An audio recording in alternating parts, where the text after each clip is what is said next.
Hello, everybody. My name is Jelani, and welcome to the 35th episode of the DeSci Rising series put on by DeSci World, where our goal here is always to provide an opportunity for many of the wonderful projects on our growing DeSci World dashboard to just formally introduce themselves, update their progress, highlight their achievements, and just generally engage with both the DeSci world but also the wider DeSci community. Now, the idea and goal behind all of this is that at DeSci World, we very much believe that more than the tech, more than the funding, it is the community leveraging these tools that will usher in many of the changes that we are looking for DeSci to bring to the various legacy STEM industries. Now, very apropos to that last statement, in today's episode, I have the pleasure of speaking with Ricardo Goldoni, who is the operations lead at ResearchHub, which is a community-led platform that empowers and incentivizes open publishing, reviewing, criticizing, and collaboration in scientific research. So without further ado, welcome, Ricardo, and thank you for taking the time today to help us learn more about probably one of the oldest or one of the older decentralized platforms that kind of exist out there. Thank you for your introduction, Jelani. Really happy to be here. Excited to talk a bit about DeSci and tell a bit to our audience what we're working on at ResearchHub. Absolutely. So, as I mentioned, and I think other people have heard me mention, part of the goal of this series is to familiarize individuals, listeners with the platform itself, but also with the teams and the philosophy that kind of underpins said platform, because I think that's an extremely important part and a crux of what Web3 is. It's the social, cultural aspect. And what we're really trying to change, I believe, in DeSci for TradSci is the culture. I think it's the biggest thing. Tools can, come and go, they can be implemented, but if we don't change the culture that underpins scientific endeavors, then we're going to fall back into the problems that we currently have. So, with that in mind, Ricardo, I'd love to kind of hear your backstory, how you found your way into Web3 and then eventually DeSci. And then if you can, give a bit of a background on the Research Hub platform itself. Yeah, sure. So I basically I started in Web3 basically in 2017, end of 2017, and has been in the space since. But I haven't really I would say contributed to the space until 2021. So basically, what happened in 2021, and as a background, I gotta say I'm a PhD student currently in Italy, and so I was, carrying out my research. I always had Web3 as a passion, as an interest. And so I basically started looking for projects at the intersection of, Web3 and science. I was like, let me see if there's something, crazy enough to, match these two similarly, far away fields. And so basically I started to look into the space. Gotta say the space was, much smaller even in 2021 when I started looking. I remember attending the first VitaDAO online conference. It was in the fall of 2021. And so I was, captivated by this mission. It seemed to me like I literally fell in love with the mission of the DeSci space.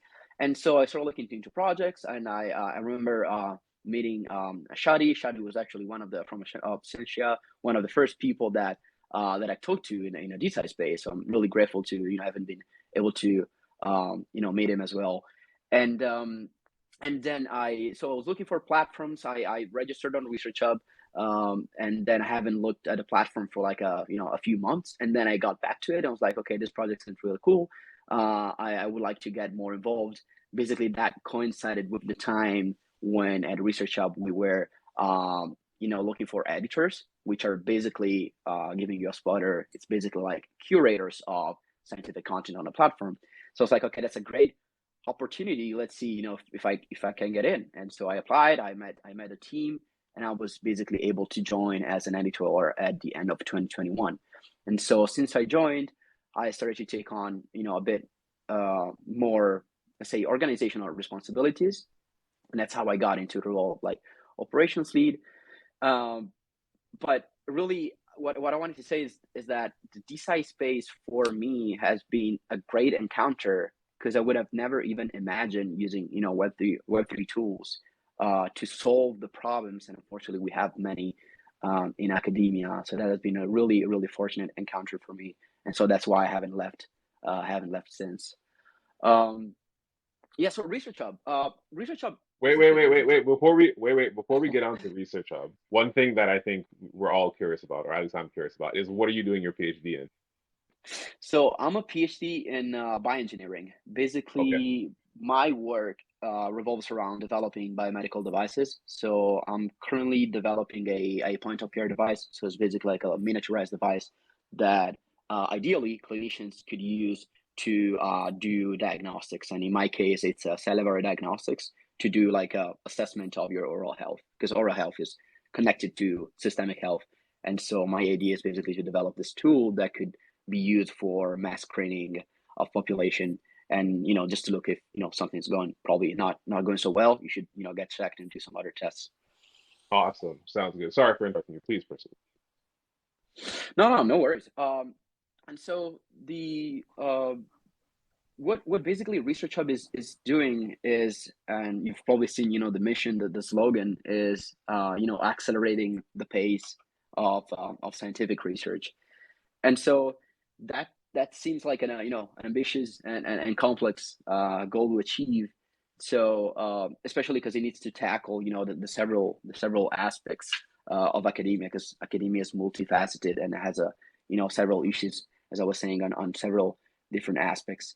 And so if I were to say what Research Hub is really focusing on, is we are working on the incentive layer, basically.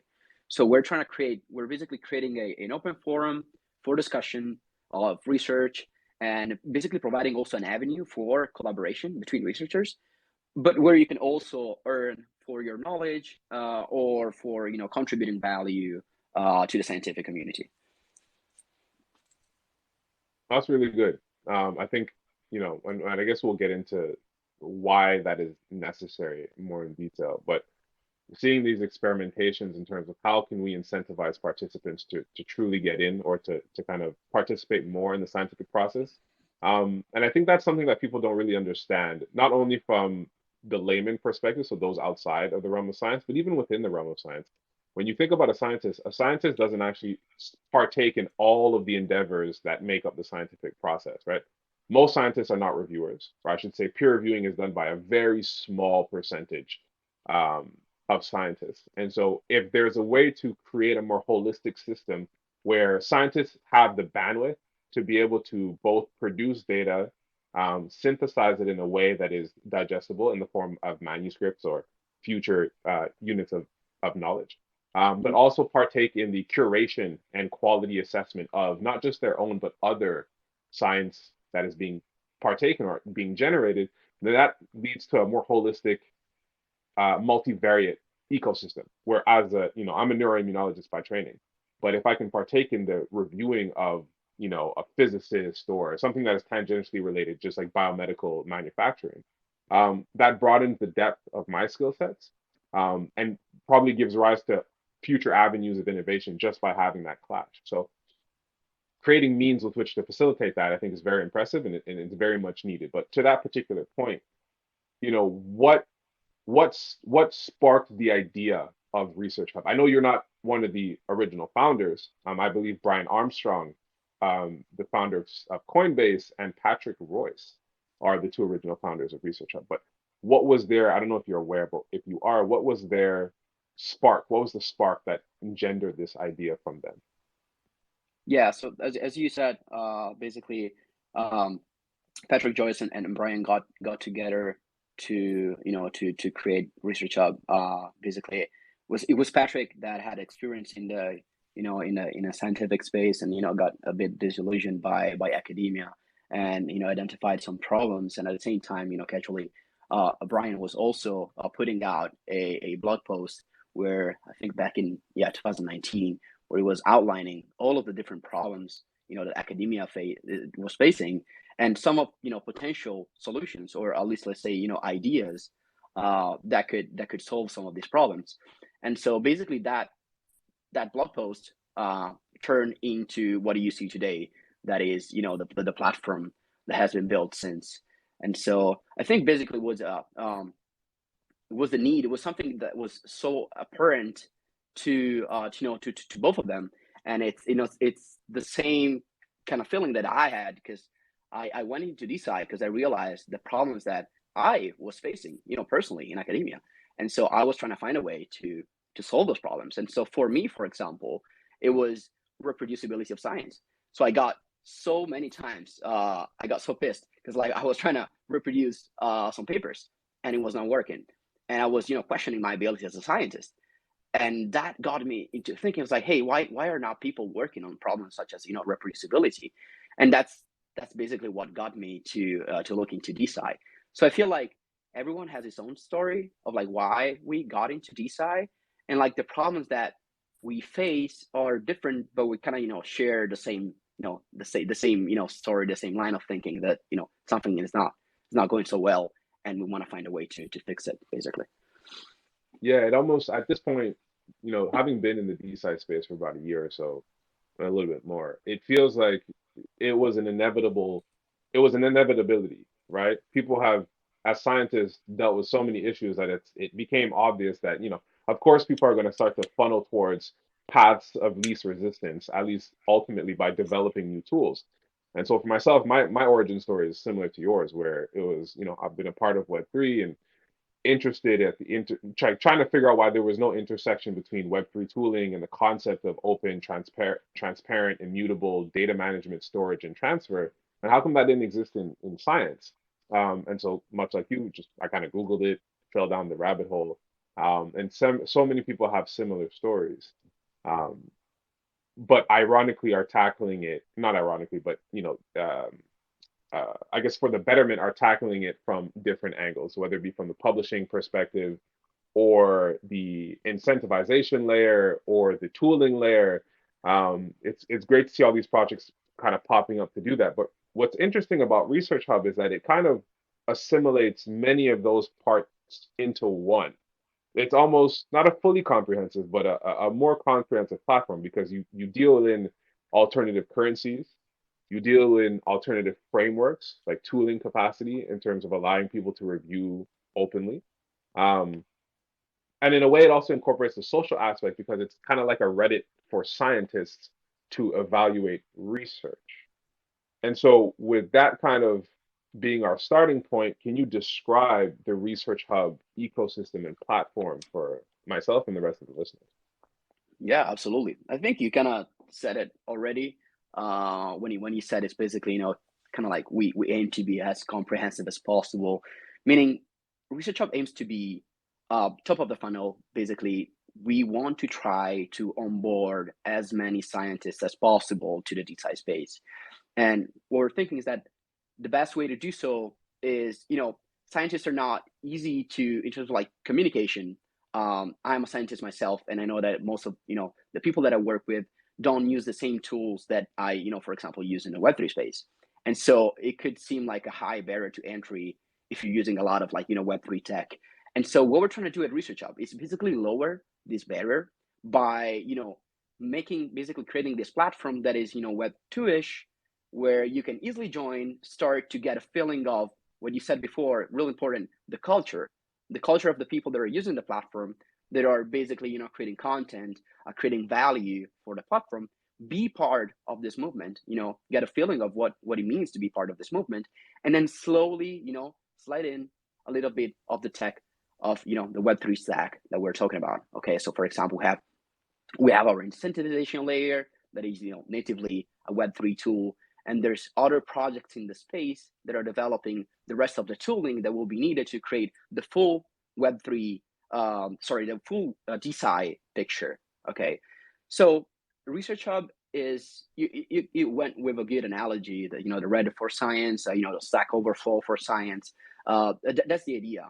So people can upload articles, they can publish their own articles on the platform. They can put up votes, down votes, depending on what kind of like content they like. They can create and personalize their profile, adding their affiliation, similar to what you would do on OrcID and so on.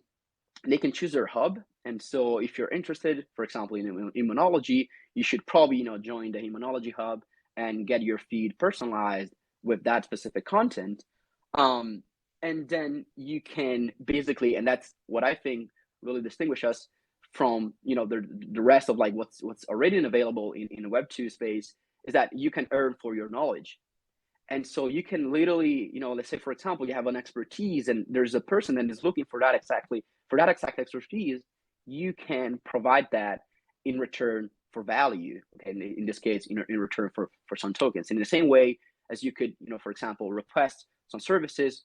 And as an example, I usually use the one of drawing, because I'm really bad at drawing, and so I would love to have someone drawing some research pictures for me that I could use in my articles, and I would gladly pay for that.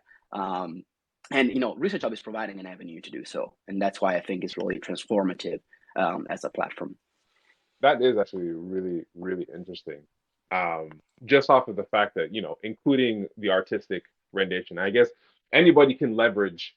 So whether you be a formally trained scientist or, like you said, an artist who wants to be a part of the scientific movement, it's really impressive. It's really interesting for me to, put together a manuscript and say, you know what would be really nice to add on to this is some artistic rendition or even maybe a video capture or something. And then being able to put up a bounty for participants. I think that's really, really interesting because now you start to pull in participants that traditionally are not present within the scientific realm, but arguably should be, right? Like science is all about storytelling, in my opinion. It really is. Yes, we spend a lot of time trying to deconstruct and simplify and I guess resolve the laws that bound the universe. But once you've done that, the next part of that is how well can you tell the story in such a way as to engage people to want to, obviously learn more about the science that you're doing, but just learn more about the world around them. And I feel like that's a piece of science that has been left highly underrated or left to the wayside. We need more storytellers in this space. And something like ResearchHub seems to be very amenable to that kind of resurgence, that renovation, not renovation, that reinvigoration of science in such a way as to incorporate that. Yeah, and to add on top of that, I gotta say we are extremely lucky to already have actually a few people in our community that are basically dedicated to video creation, and so they're basically bringing your idea to reality. What they're doing is basically they are creating shorts of like YouTube shorts or like Instagram shorts of research articles, so that could be more easily digestible for the layman. And as you said, we know how to do science. Scientists know how to do science. They maybe don't know in the same great way how to communicate science, and so they don't have to learn or know how to do everything.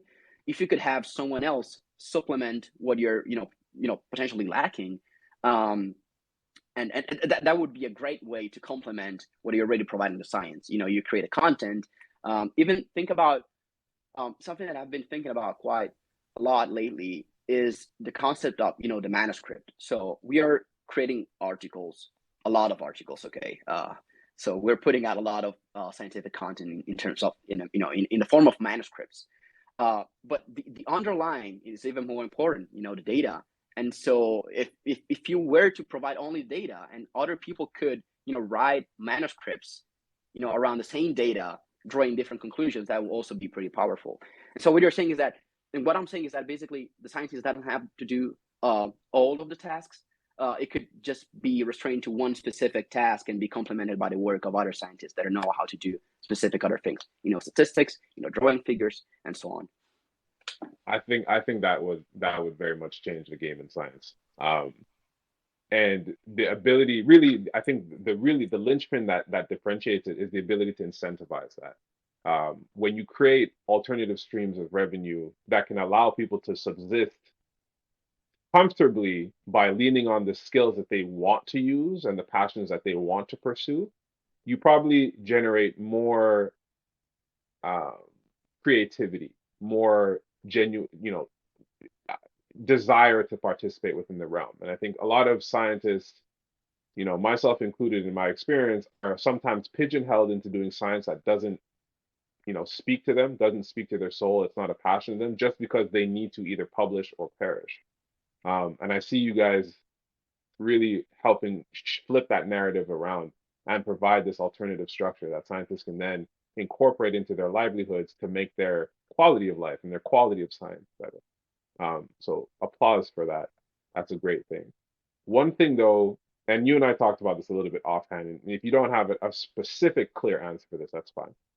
But when it comes to something like that, where you can deconstruct the scientific process in such a way that multiple participants can come in and build, and or if you start to do things like, I can come to you to ResearchHub and publish my manuscript as kind of like a pre-publication. How do you deal, or what's the concept of ownership as it relates to the current scientific framework? So, for those of you listening who may not be aware, reputation and where you publish is almost as important, if not more important, than what you actually publish. And that's an issue that exists in the current scientific framework. It should actually be the other way around. What you publish and the validity and the ability for it to be reproduced should be what determines the actual value of the science itself or of your scientific contribution. How does ResearchHub kind of balance that? If I publish something in a preprint format, am I the owner of that? There's no reputation really assigned to that. So is that beneficial to scientists?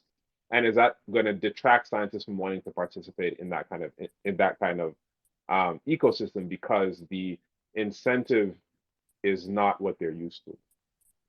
Now that might be a loaded question, but please. Yeah, I mean, it's it's a very complex problem. I don't have a definite answer. I don't know who probably who has it, because it's a really complex problem. Um, what I can say is that you mentioned reputation. So the way I think the way we can agree that the way we attribute reputation today in science is probably not ideal.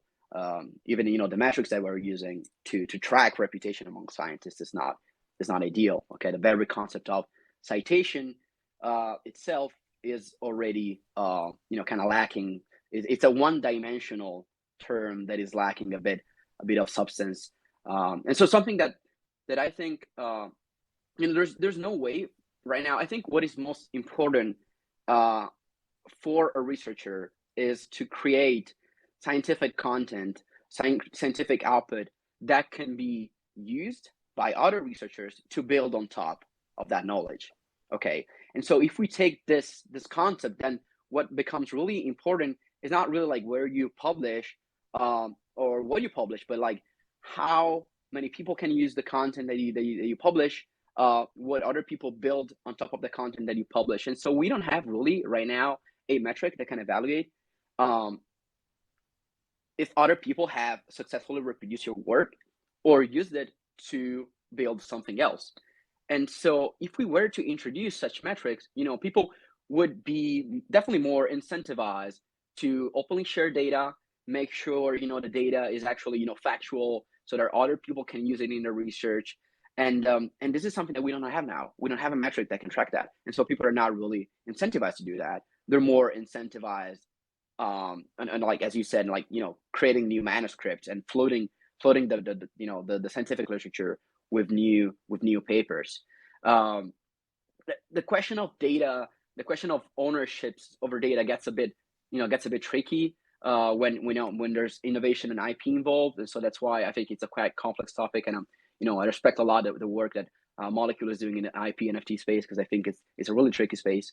uh what we're doing at ResearchHub is basically we're providing an avenue for people to publish original content. Okay, so we basically can attach a DOI.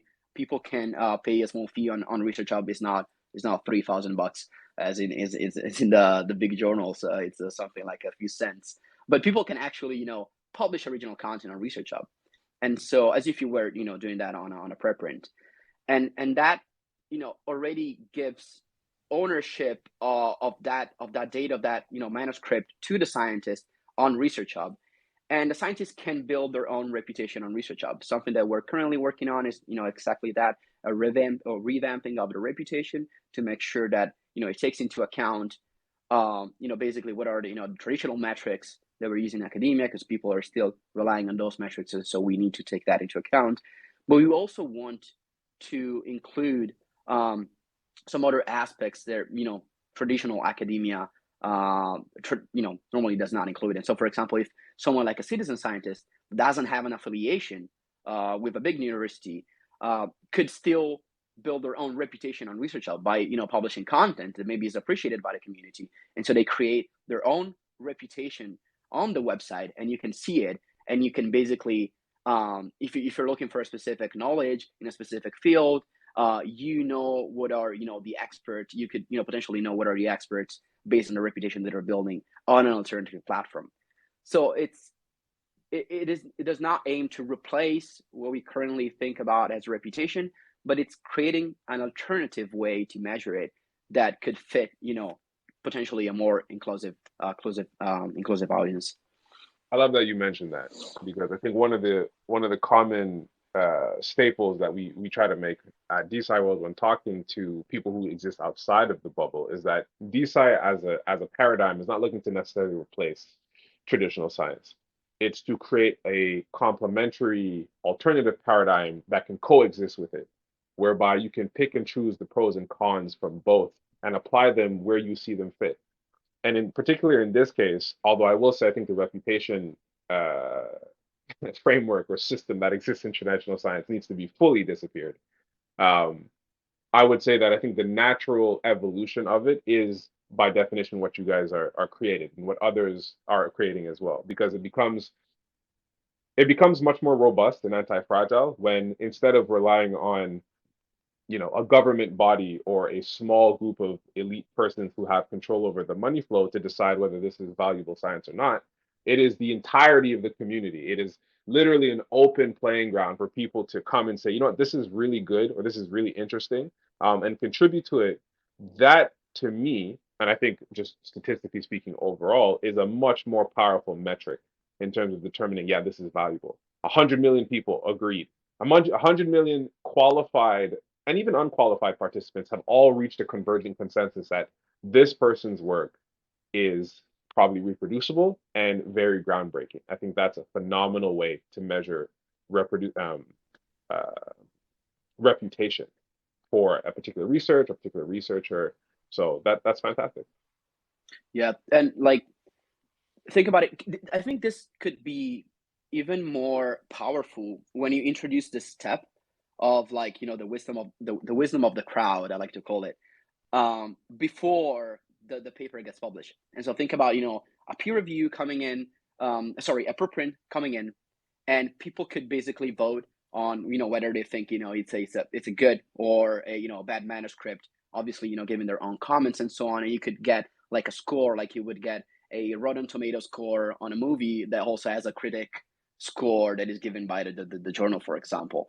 And so in that way you are opening up the possibility to everyone in the scientific community with their own associated reputation, so you can weight their opinions based on their reputation, but you can get an holistic view. Okay, maybe there's these three reviewers have reviewed my paper, but now there's also 1,000 people that have seen my preprint and maybe have expressed a different opinion. And so that's really powerful. I think that's something that I would also love to see a lot in science going forward. Absolutely agree. Absolutely agree with that. And to take that step even further, if you deconstruct it further back, the level of mentorship opportunities that you can get by participating within that kind of platform, right? So even let's say, you're a new grad student or you're an early career scientist and you have an idea and you have somewhat of a methodology, but you don't quite know what are necessarily the next steps or the best means to which to get the next steps.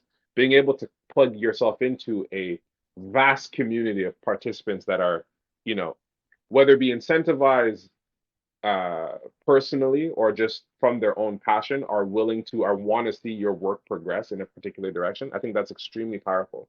One part of science that is very unfortunate and again not talked about is the isolation aspect of it, right?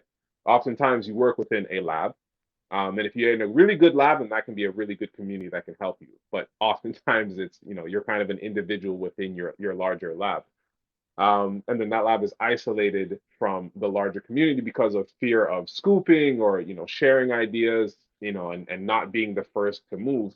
But that stifles innovation. I get it. It makes sense within a particular realm, but in the realm that's being created, it doesn't really suit itself. And so think about the innovation that can come through when you have 1,000 people potentially helping you push forward your ideas or architect or guide or nuance your ideas. I think that's extremely powerful as well.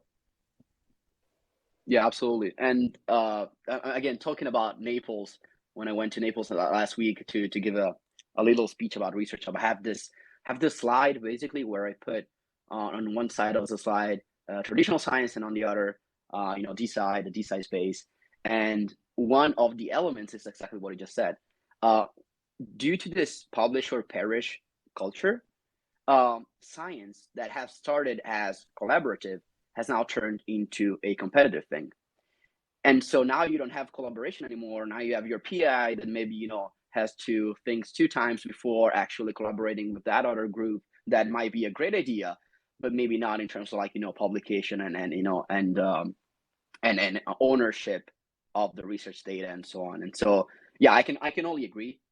We should try to bring that back to, bring science back to being collaborative. But until we get rid of the bad incentives, we're not going to be able to do so. Absolutely. Absolutely. So I think this is a perfect transition talking about incentives. Let's talk about the research coin. So research coin is the token of choice, the native token of the Research Hub ecosystem. It can be leveraged to, as I guess, incentivize bounties, or can be used in the bounty process. So I can put up 1,000 or 11,000 RSCS to get something accomplished. Can you talk about a little bit how RCS works? Is there additional utility of it beyond just being serving as a point of currency? And also, where does the value itself derive from, right? Your perspective on that, please. Yeah, absolutely. So as you said, Research Coin is a Research Hub token. It's basically what powers the microeconomy that is behind the platform. And so let me start with utility because as you said, RC is a utility token, meaning is a token has some use cases. And it can be, especially useful if you use it on the platform. And so what you can do on the platform is mainly three things. And there is an additional one that is kind of like outside of the platform, but still baked into, the utilities of the token. So the three things that you can do is, as I was saying, you can use the token to stimulate discussions. So let's say, for example, that you're on Research Hub and you're following a person that you think creates great content, and so you can upload their content.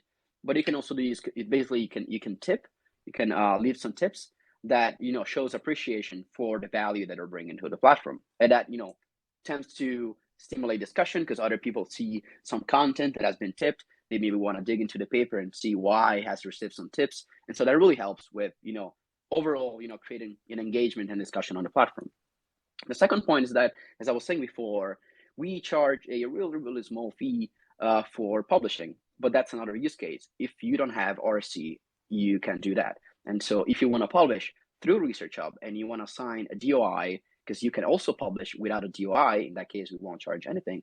But in case you want to in case you want to publish on Research Hub using a DOI, attaching a DOI to your article, you can do so, again, paying a small fee in RC, just a few cents. So that's another use case for the token. And the last one, as you said on the platform, is basically bounties. I think bounties is the thing that got me most excited about our developments in 2022.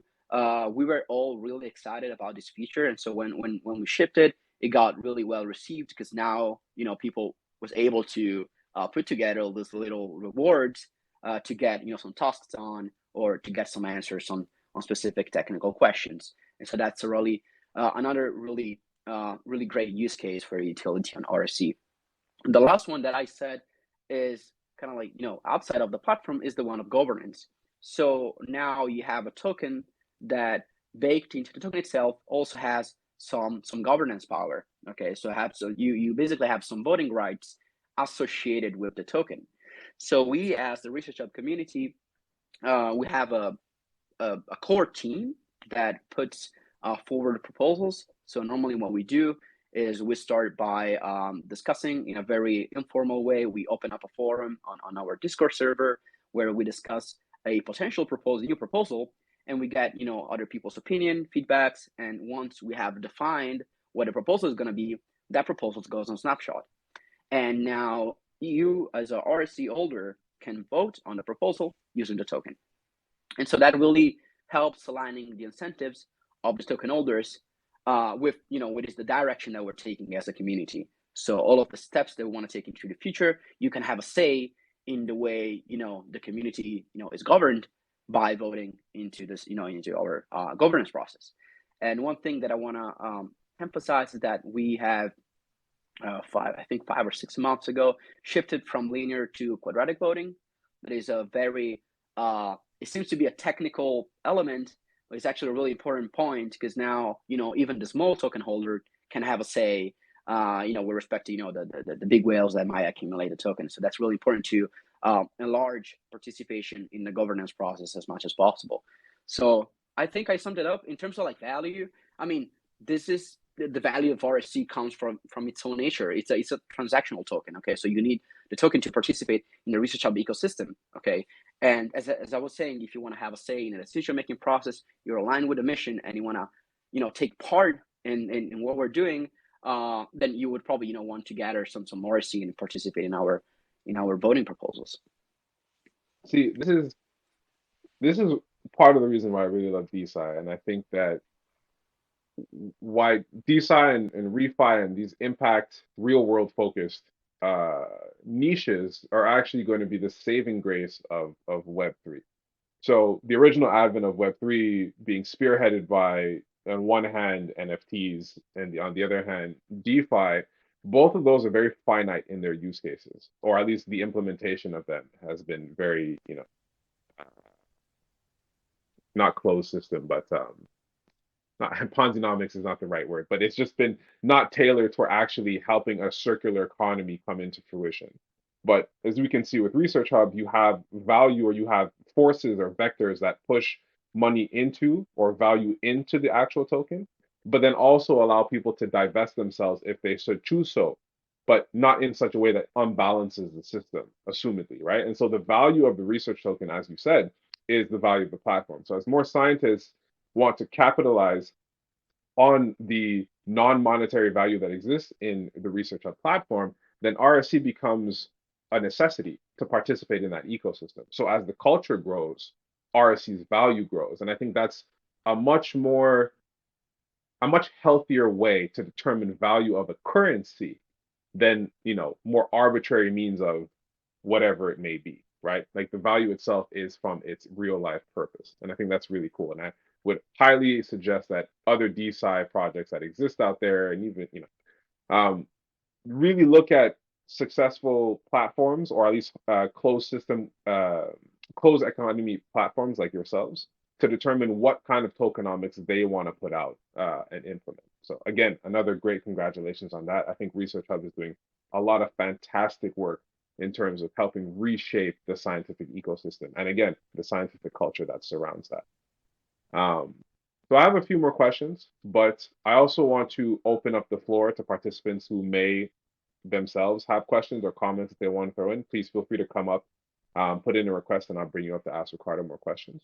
But one thing that I wanted to know is ResearchHub isn't, I mean, you talk about voting, you talk about proposals. ResearchHub is not fully a DAO. So I think in my readings, there are two major components that I guess regulate or implement some of the changes in ResearchHub, and that is the ResearchHub Foundation, and I'm taking it the other one is the ResearchHub core entity. Can you go into a little bit the difference between those two?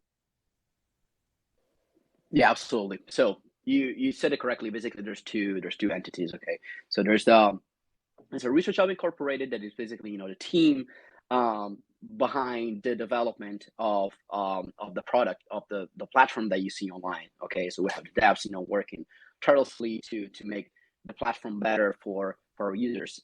On the other side, there's the ResearchHub Foundation of which I'm part of. I also see Jeff here in the audience is also part of it. And it's basically all the people, the community that is it's pushing the ResearchHub mission.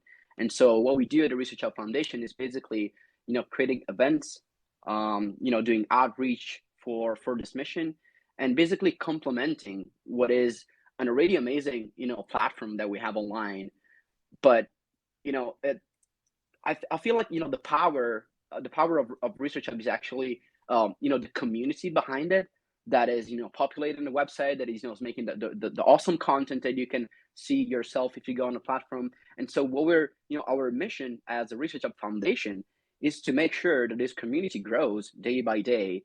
And in order to do so, you need to make outreach, you need to do you need to make events, you need to create content, you need to do social media, because people need to know. But the researcher that stays in the lab every day and maybe doesn't go on Twitter, doesn't follow the DeSci space, would not be able to know about us. And so that's our mission, the way, basically allowing other people to see what we see, and hopefully being onboard them in a very smooth and in a very smooth way. And so that's why we have put together a website. If you want to check it out, is at researchhub.foundation, where basically, if you want to get involved, you can go to the dedicated section.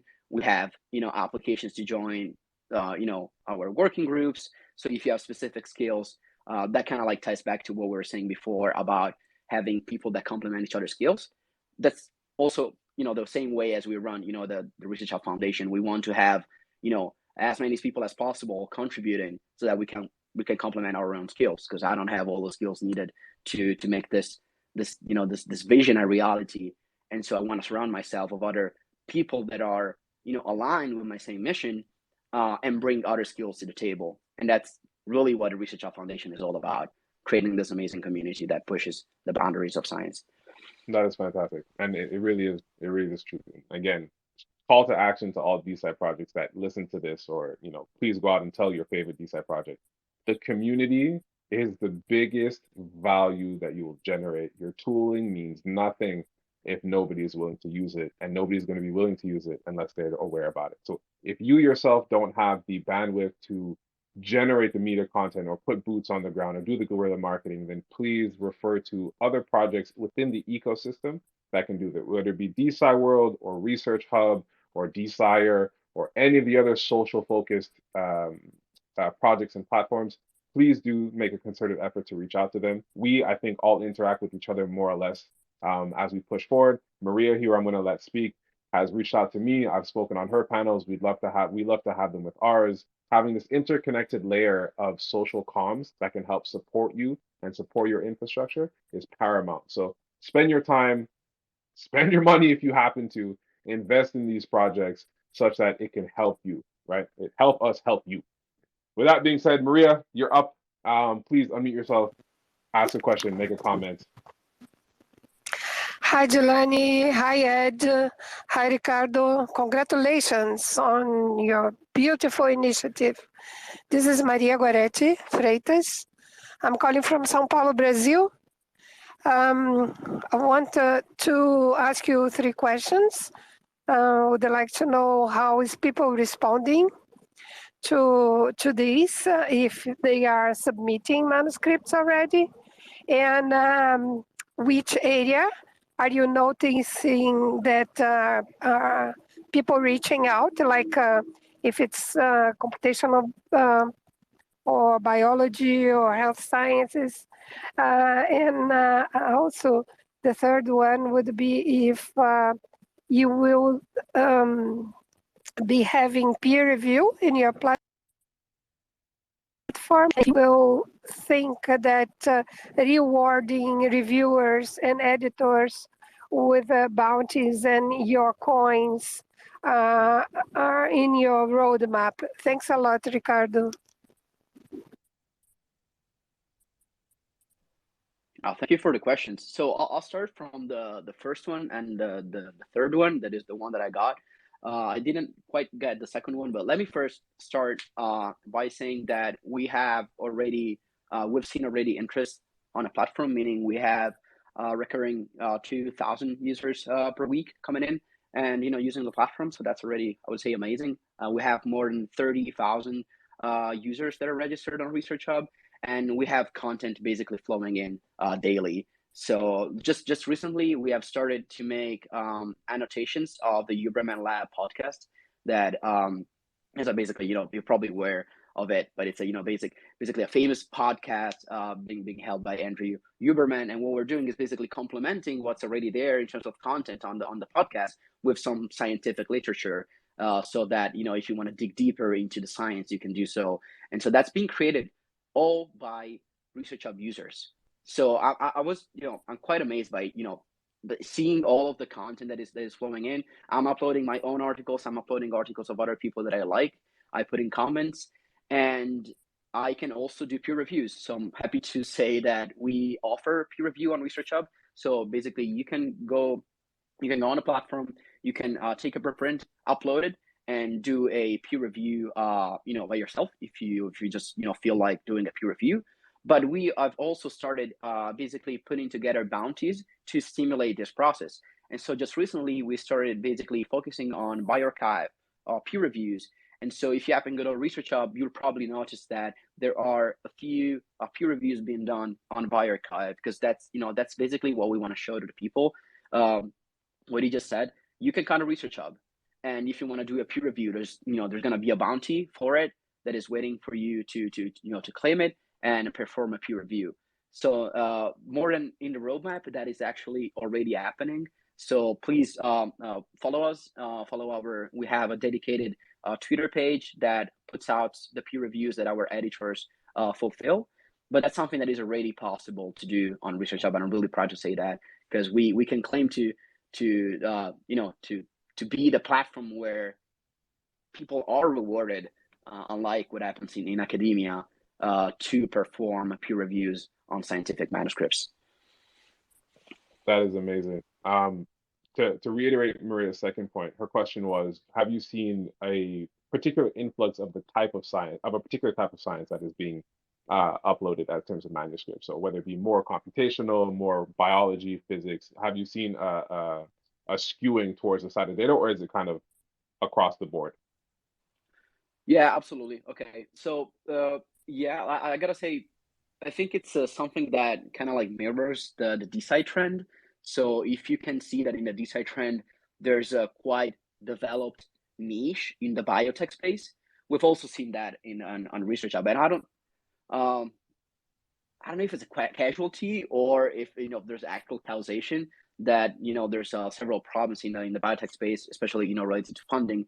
But we've seen a lot of content on ResearchHub on neuroscience in general, biomedical medicine topics. We also have we have a few, the few I would say most active hubs are around medicine and biotech. So that could be longevity, that could be dermatology, neuroscience. And so there's definitely a niche that is developing in that in that specific field. And that's why we have been we started to push in the direction of doing the peer reviews on bioRxiv, because we feel like that could be the best fit for our current community. But as I was saying, we aim to be as inclusive as possible, and that's why we allow any type of content. We've seen content ranging from analysis of economic models to history, philosophy. I've put a bit of content of an engineering, because I'm an engineer myself, so I had to give my personal contribution. So a lot of content from several fields, but if I had to identify one, it's definitely the biotech, the medicine one. Yeah, I think the more time I spend in this space, and I thought at one point it was just where money flows, but I think there's actually a case study that can be put together for analyzing why the proclivity is leaning more towards the biomedical sphere. And I think part of that may be, I think a lot more people identify with it more as individuals, because medicine, and health is, we all have bodies, we all have to kind of deal with that. So I wonder if the demographic or the total number of scientists is much bigger within those fields than others. And that might explain it. But I think there may also be, to your point, there is the perils or the pillars that need to be corrected for. are different amongst the different disciplines. And I wonder if medical sciences just have a little bit more of those, and so people are rushing to areas that can help alleviate that stress. Um, to kind of jump off of Maria's question and add another layer to it, have you noticed, and are you able to, or have you seen, or do you guys implement metrics that view where the publications or where these submissions are coming from? And if so, do you see particular regions on the planet being more active in leveraging ResearchHub than others? Like, is the global South more represented? North, East, is Africa, Asia? Like, what is that kind of geographical demographic looking like? Well, I gotta say we have some data about that, and ResearchHub demographics, ResearchHub user base is pretty scattered around the world, and so that's really interesting to see. Even like in terms of like core contributors, it happened to me last year um, when I was preparing SciCon, that I was working with people from India, from Australia, from the US, and I'm in Europe myself. And so you can kind of like already see the difference, in the time zones and so on. So that's also like a challenge of, I would say, distributed organizations. In terms of the content, like the journals, we haven't seen a particular trend.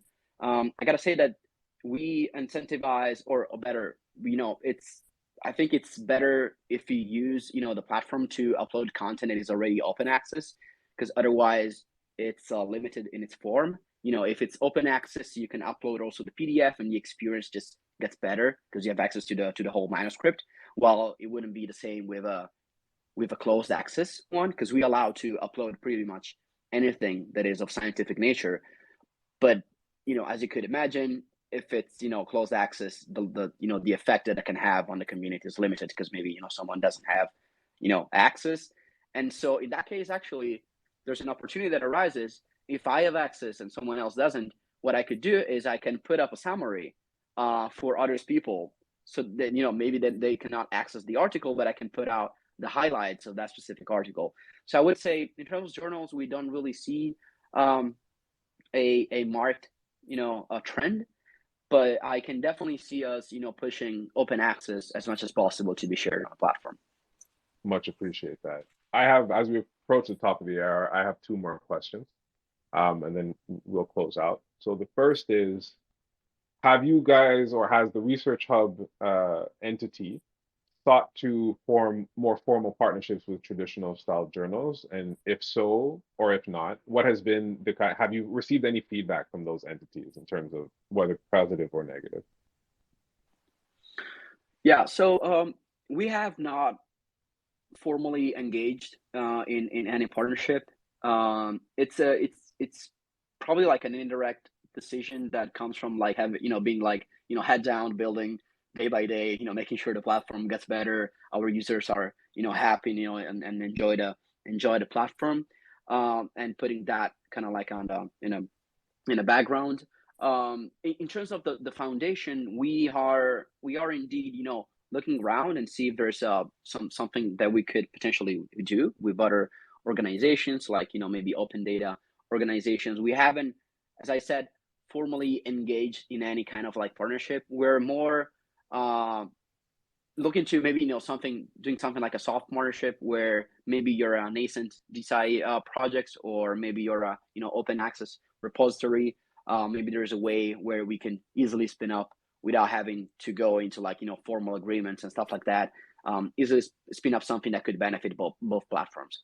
So to synthesize, basically, we're not formally engaging in any partnership, but we have we're looking to basically touch on potential elements that we don't have inside of ResearchHub.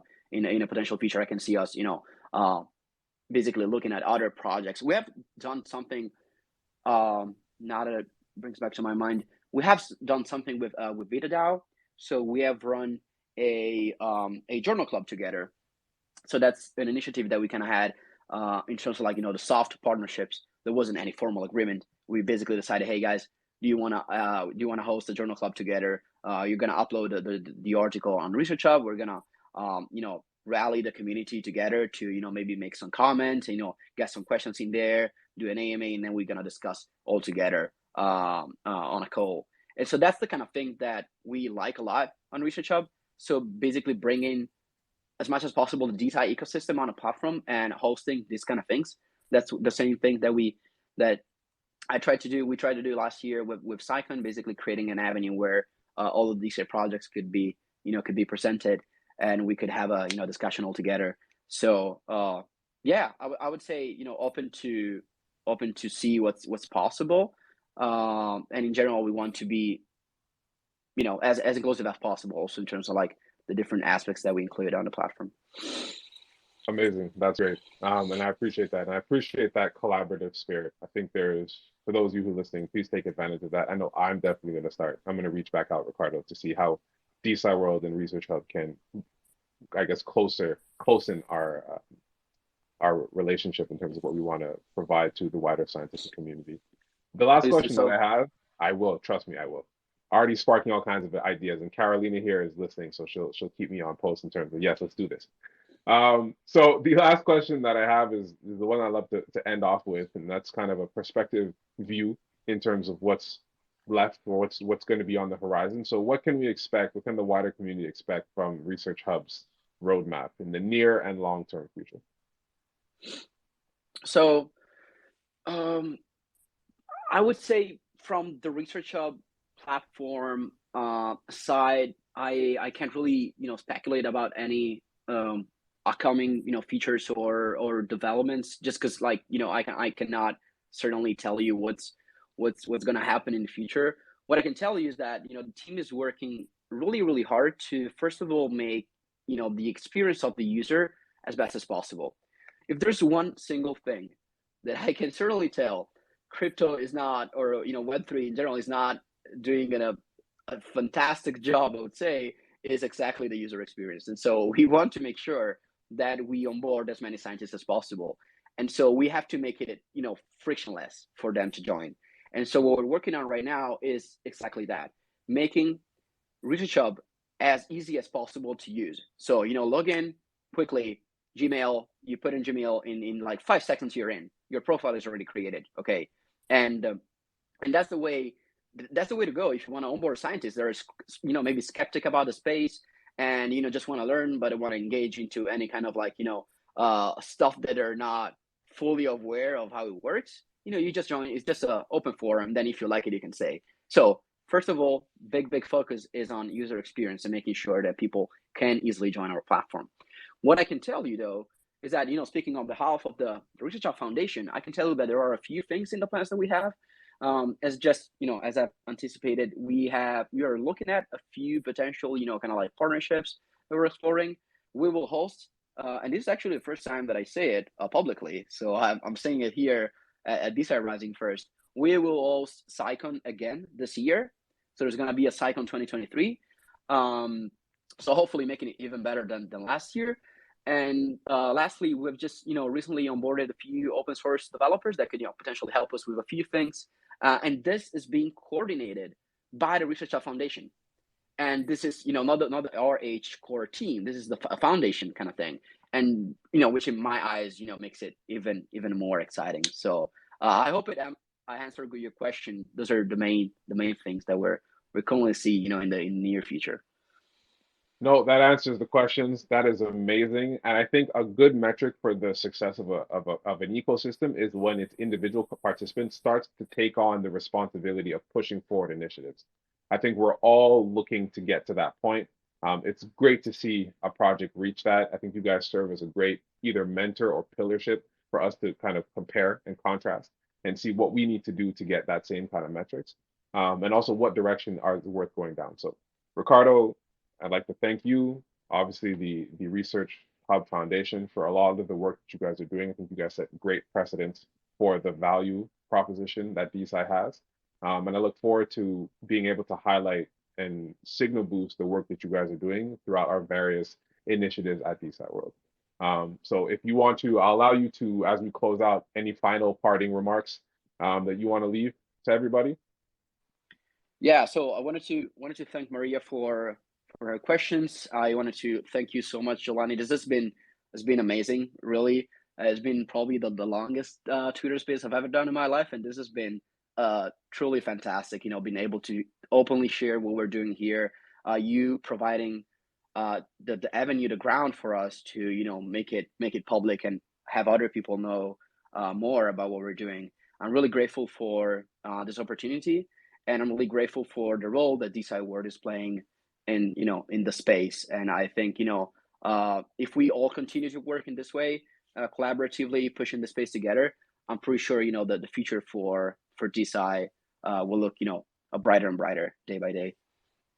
I could not have said it better myself. I appreciate your kind words. Thank you. We are here to serve, much as all the other ones are as well. So, with that being said, that closes out this episode. Ricardo, again, thank you. Maria, thank you always for coming in. All the listeners, Victor, Ed, who was there, Jeffrey, Matt, Perez.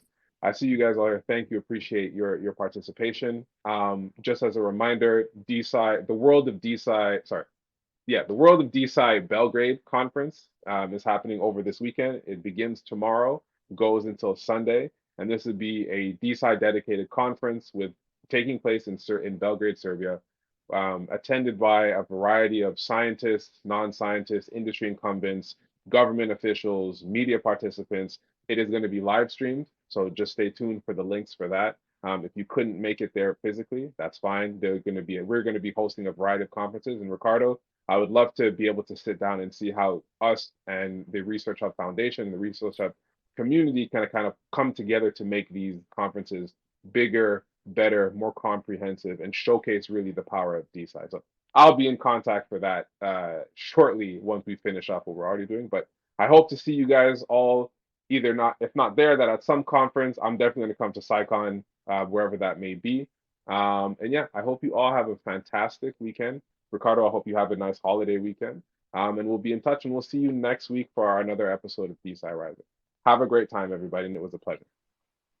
Thank you, Delaney. Bye. Bye, everyone.